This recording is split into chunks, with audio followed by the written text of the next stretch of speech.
दीवार से सिर टिकाकर माला शून्य में ताक रही थी। रोते रोते उसकी पलकें सूज गई थी।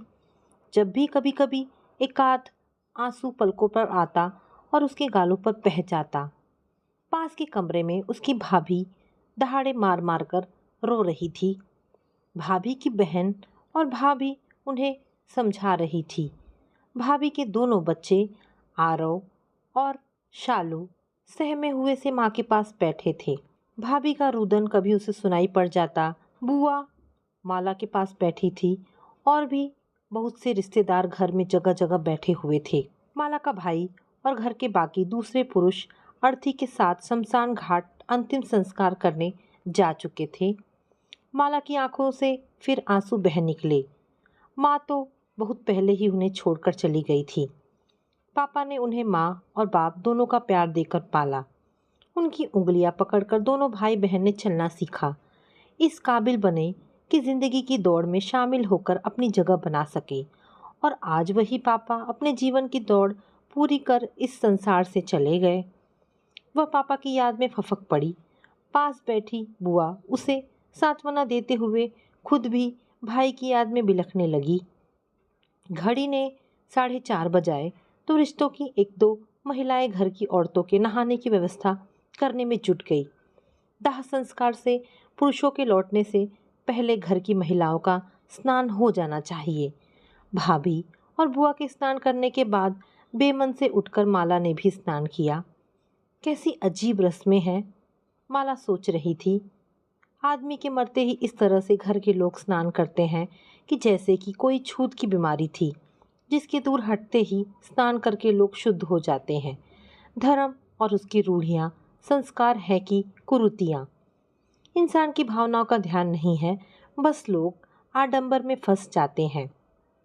स्त्रियों का नहाना हुआ ही था कि शमशान घाट से घर के पुरुष वापस आ गए और घर के बाहर बैठ गए। घर की महिलाएं अब पुरुषों के नहाने की व्यवस्था करने लगी। उसी शहर में रहने वाले कई रिश्तेदार और आस पड़ोस के लोग बाहर से ही अपने अपने घरों को लौट गए। उन्हें विदा कर भैया भी नहाने चले गए। नहाकर माला का भाई अमर आकर बहन के पास बैठ गया तो माला भाई के कंधे पर सिर रखकर रो पड़ी। भाई की आंखें भी भीग गई। वह छोटी बहन के सिर पर हाथ फेरने लगा। रो मत माला, मैं तुम्हें कभी पापा की कमी महसूस नहीं होने दूंगा। तेरा यह घर हमेशा तेरे लिए वैसा ही रहेगा जैसे पापा के रहते था। बड़े भाई ने कहा तो माला के दुखी मन को काफी सहारा मिला। जीजा जी, पिताजी का बिस्तर और तकिया किसे देने हैं? अमर के छोटे साले ने आकर पूछा। अभी तो उन्हें यहीं रहने दे महेश, ये सब बाद में करते रहना।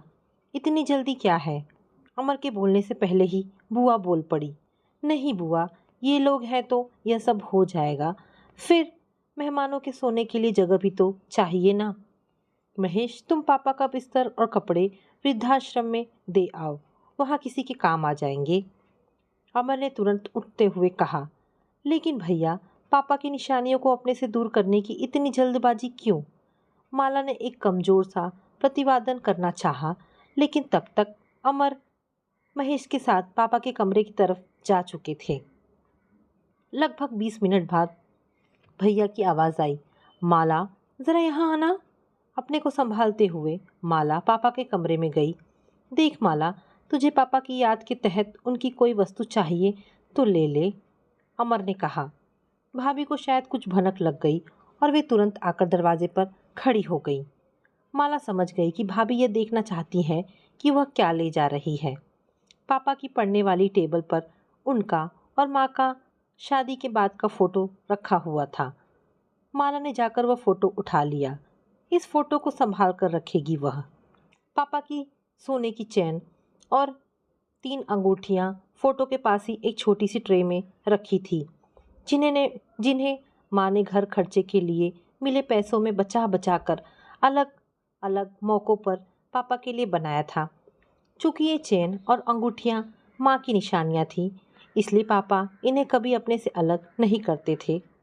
माला ने फ़ोटो को कसकर सीने से लगाया और तेजी से पापा के कमरे से बाहर चली गई। जाते जाते उसने देख लिया कि भाभी की नज़रें ट्रे में रखी चीज़ों पर जमी है और चेहरे पर एक राहत का भाव है कि माला ने उन्हें नहीं उठाया। उसके मन में एक वितृष्णा का भाव पैदा हुआ कि थोड़ी देर पहले भैया के दिलासा भरे शब्दों में कितना खोखलापन था, यह समझ में आ गया। भैया के दोनों सालों ने मिलकर पापा के कपड़ों और बाकी सामान की गठरियाँ बनाई और वृद्धाश्रम में पहुंचा आए। पापा का लोहे वाला पुराना फोल्डिंग बिस्तर और स्टूल, कुर्सी, टेबल और बेंचें वहां से उठाकर सारा सामान छत पर डाल दिया गया कि बाद में बेच देंगे। बड़ी भाभी ने कमरे में फिनाइल का पोछा लगा दिया। पापा उस कमरे में 55 वर्षों तक रहे, लेकिन भाई ने 1 घंटे में ही उन 55 वर्षों की सारी निशानियों को धो पोंछ कर मिटा दिया। बस उनकी चेन और अंगूठियां भाभी ने झट से अपने कबर्ड में पहुंचा दी। रात को भाभीयों ने खाना बनाया। माला का मन खाने को नहीं था, लेकिन बुआ के समझाने पर उसने नाम मात्र ही खा लिया। सोते समय माला और बुआ ने अपना पलंग पापा के कमरे में ही डलवाया। पलंग तो था नहीं, जमीन पर ही गद्दा डलवाकर दोनों लेट गई। बुआ ने पूरे कमरे में नजर डालकर एक गहरी आह भरी। बुआ के लिए भी उनका मायका उनके भाई के कारण ही था। अब उनके लिए भी मायके के नाम पर कुछ नहीं रहा। आलोक बाबू ने अपने जीते जी ना बहन को मायके की कमी खलने दी, ना बेटी को। कहते हैं मायका माँ से होता है, लेकिन यह तो पापा ने ही हमेशा उन दोनों के लिए ही माँ की भूमिका निभाई। बेटी, अब तू रवि के पास अमेरिका चली जाना। वैसे भी अब तेरे लिए यहाँ रखा ही क्या है। अमर का रवैया तो तुझे पता ही है, जो अपने जन्मदाता की यादों को 1 घंटे भी संभाल कर नहीं रख पाया, वह तुझे क्या पूछेगा। बुआ ने उसकी हथेली को थपथपाकर कहा। अनुभवी बुआ की नज़रें उसके भाई भाभी के भाव पहले ही दिन ताड़ गई। हाँ बुआ, सच कहती हो। बस पापा की 13वीं हो जाए तो चली जाऊंगी। उन्हीं के लिए तो इस देश में रुकी थी। अब जब वही नहीं रहे तो माला के आगे के शब्द उसकी रुलाई में दब गए। बुआ देर तक उसका सिर सहलाती रही। पापा ने माला की शादी की एक एक रस्म इतनी अच्छी तरह पूरी की थी कि लोगों को तथा खुद उसको भी कभी माँ की कमी महसूस नहीं हुई। पापा ने 2 साल पहले उसकी शादी रवि से की थी। साल भर पहले ही रवि को अमेरिका में अच्छी नौकरी मिल गई। वह माला को अपने साथ ले जाना चाहता था, लेकिन पापा की नरम गरम तबीयत देखकर वह रवि के साथ अमेरिका नहीं गई। रवि का घर इसी शहर में था और उसके माता पिता नहीं थे। अतः रवि के अमेरिका जाने के बाद माला अपनी नौकरानी मालती को साथ लेकर रहती थी। रवि छुट्टियों में आ जाता था। माला ने बहुत चाहा कि पापा उसके पास रहे, पर इस घर में बसी माँ की यादों को छोड़कर वे जाना नहीं चाहते थे। इसीलिए वहीं हर रोज़ दोपहर को पापा के पास चली आती थी। बुआ गुजरात में रहती थी। उनका भी बार बार आना संभव नहीं था। अब तो उनका भी इस शहर में क्या रह जाएगा।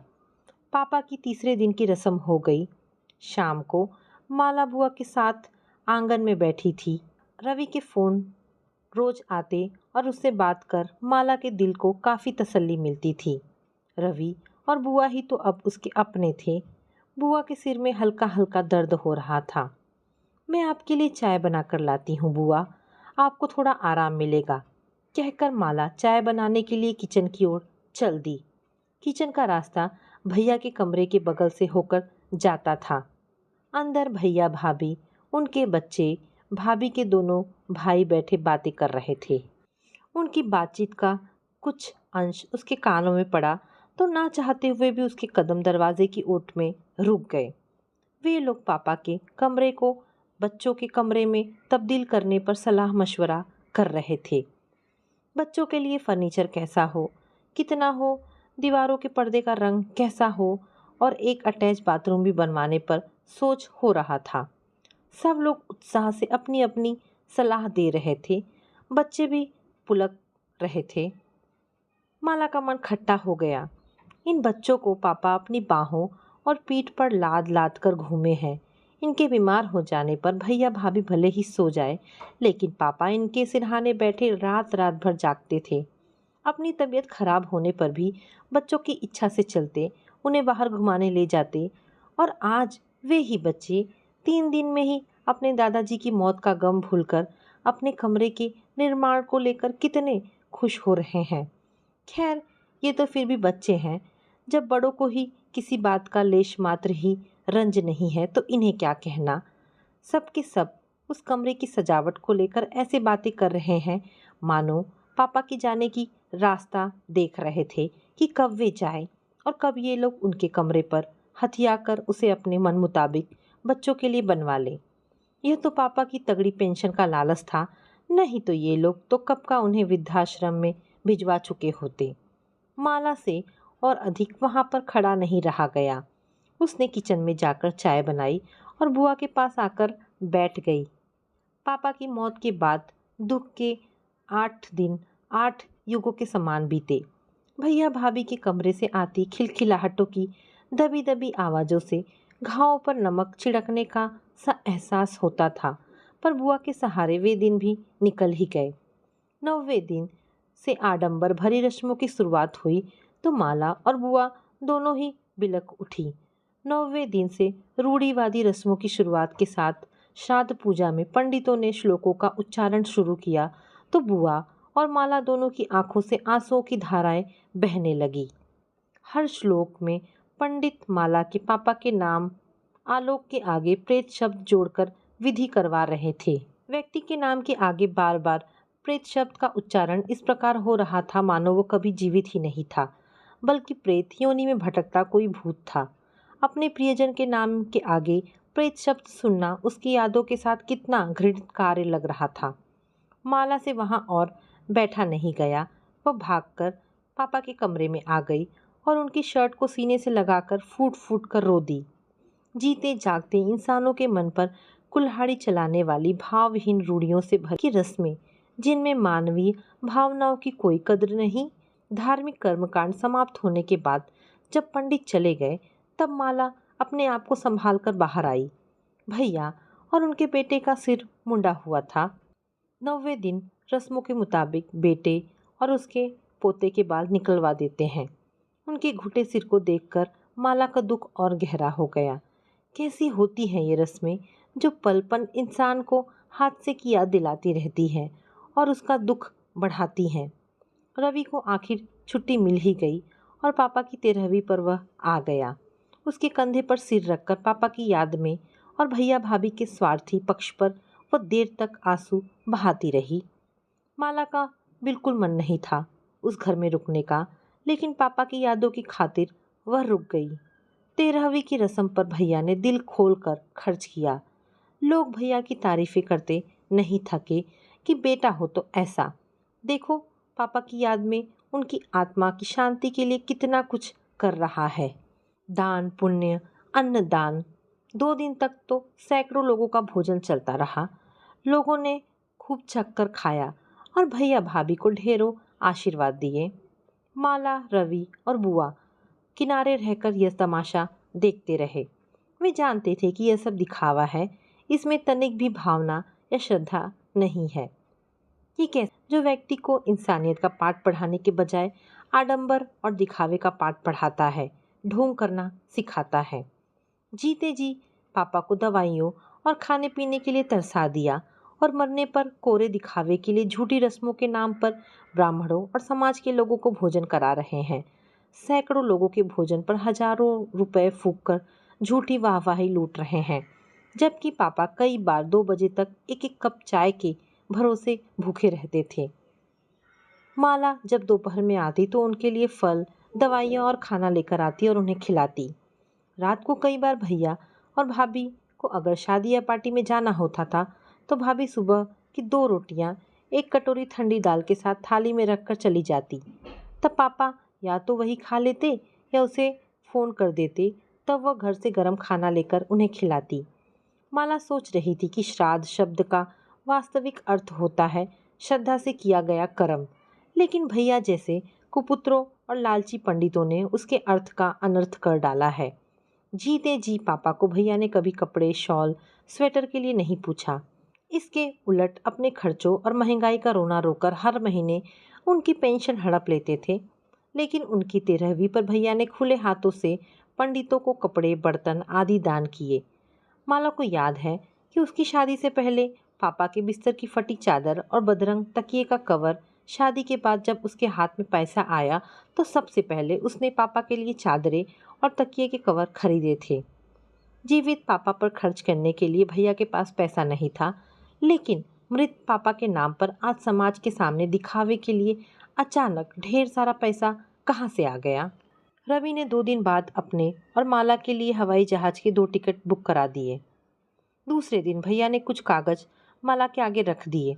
दरअसल पापा ने वह घर भैया और उसके नाम पर कर दिया था। अब तुम तो रवि के साथ अमेरिका जा रही हो, वैसे भी रवि का अपना खुद का भी घर है, तो भैया ने बात आधी छोड़ दी। पर माला उनकी मनसा समझ गई। भैया चाहते थे कि वह अपना हिस्सा अपनी इच्छा से उनके नाम कर दे, ताकि भविष्य में कोई परेशानी ना रहे। हाँ भैया, इस घर में आपके साथ साथ आधा हिस्सा मेरा भी है। इन कागज़ों की एक कॉपी मैं भी अपने पास रखूंगी, ताकि मेरे पापा की यादें मेरे जीवित रहने तक बरकरार रहे। कठोर स्वर में बोलकर माला ने कागज़ भैया के हाथ से लेकर रवि को दे दिए, ताकि उनकी कॉपी करवा सके। और हाँ भाभी, माँ के कंगन पापा ने तुम्हें दिए थे, अब पिताजी की अंगूठी और चेन आप मुझे दे देना निकाल कर। भैया भाभी के मुंह लटक गए। दोपहर को रवि और माला ने पापा का पलंग, कुर्सी, टेबल और कपड़े वापस उनके कमरे में रख लिए। नया गद्दा बिस्तर पर डलवा दिया। पापा के कमरे और उसके साथ लगे अध्ययन कक्ष पर नज़र डालकर माला बुआ से बोली, मेरा और आपका मायका हमेशा यहीं रहेगा बुआ, क्योंकि पापा की यादें इसी जगह पर है। इसकी एक चाबी आप अपने पास रखना। मैं जब भी यहाँ आऊँगी आप भी आ जाया करना, हम यहीं रहा करेंगे। बुआ ने माला और रवि को सीने से लगा लिया और तीनों पापा को याद करके रो दिए। तो दोस्तों, ये कहानी यहाँ पर समाप्त होती है। आशा करती हूँ कहानी आपको पसंद आई होगी।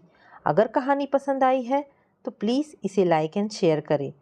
दोस्तों, ऐसी ढेरों पारिवारिक और शिक्षाप्रद कहानी सुनने के लिए हमारे चैनल को प्लीज़ सब्सक्राइब करें। धन्यवाद दोस्तों।